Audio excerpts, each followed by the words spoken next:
Hi friends, it's Cat Loafing. Welcome back to another video. Do you have a lot of granny squares that you want to try? Well, I'm about to give you an opportunity to. I have all of these granny squares and I didn't know what to do with them. I've decided that I'm gonna make a tote bag, but I'm gonna show you how I turned this into this adorable tote bag with some satin lining that I hand sewed myself. But yeah, I have 9 of each kind of granny square. If you don't know how to make a regular granny square, here's a brief tutorial. Me and you. We're gonna start with a magic circle where you wrap it around and then get the top part and you pull through and you twist. Oh, that was too much. Sorry about that. And then you have a little loop. So now we're gonna chain 3. 1, 2, 3. And that's gonna count as our first little corner. We're gonna double crochet 3. And then to create our first corner, we're gonna chain 2. And then once again, double crochet 3.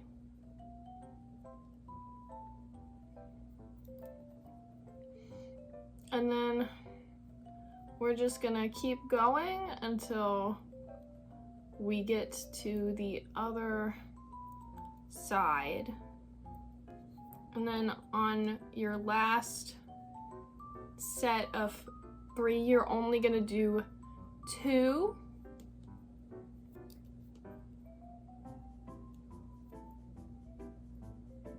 And then pull the magic circle closed from the tail.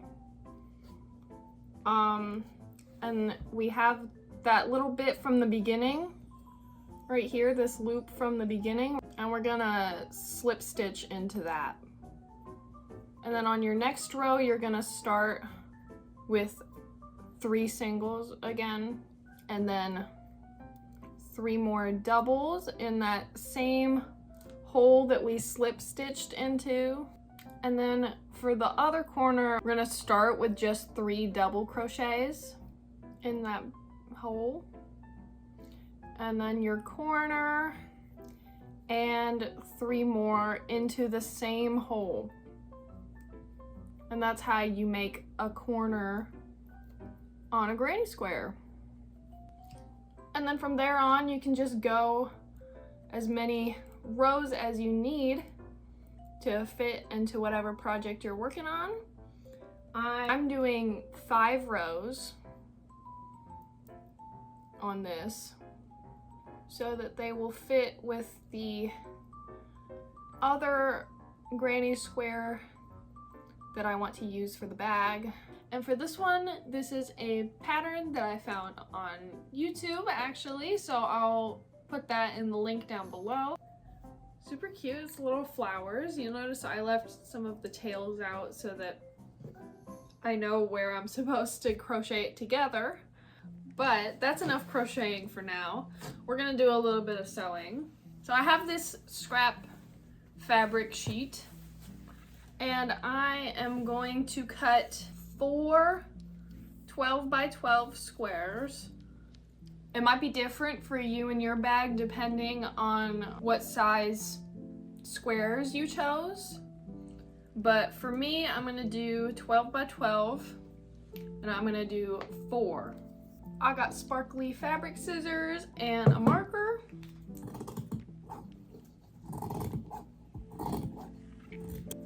All right, now I have 1, 2, 3, 4. And what I'm gonna do is ugly side out and shiny side in, is I'm gonna sew these together, but I'm gonna leave one little corner open so that I can flip it inside out. And I'm gonna do that for both sides.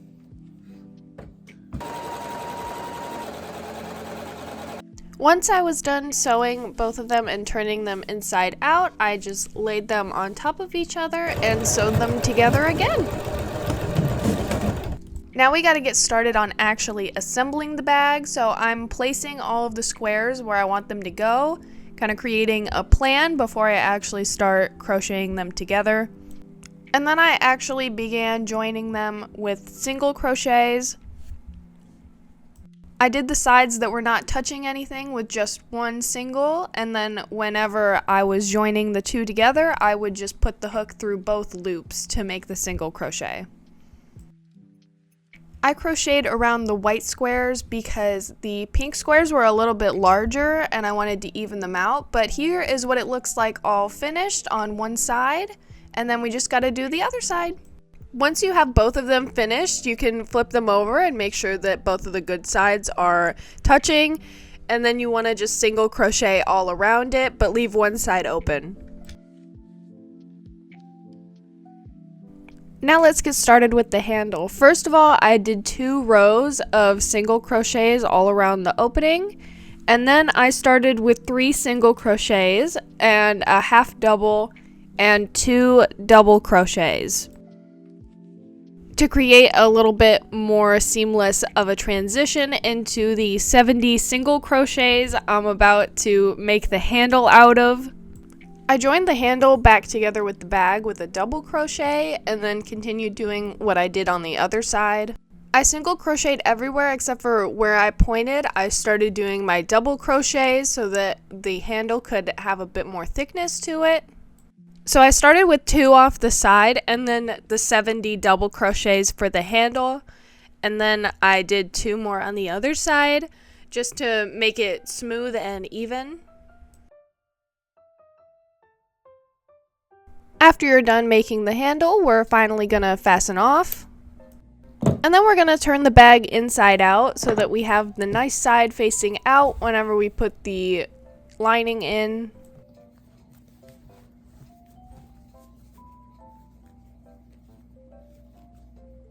Whenever you're ready to put the lining in, we're gonna get out our thread and needle and we are going to hand sew it into the bag.